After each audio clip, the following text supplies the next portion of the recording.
Assalomu alaykum do'stlar, yaqinlar, kanalimiz a'zolari, kanalimiz kuzatuvchilari. Mana bugun 2025-yil 9-mart navbatdagi va bugungi 3-labo'yimizga ham chiroyli bugun tunikashibgani qabuldik.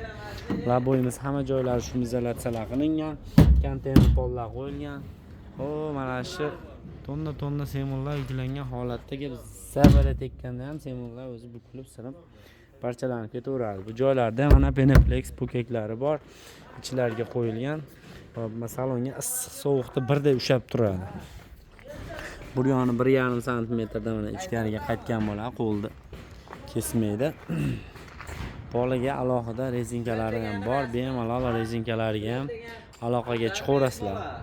Shunaqa xizmatlar kerak bo'lsa, mana shu ekrandagi nomerlar bizning nomerlarimiz, bemalol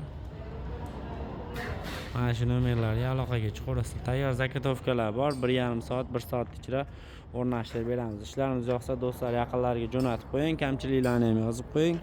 Bizni kuzatishda davom eting. Sog' bo'ling, salomat bo'ling.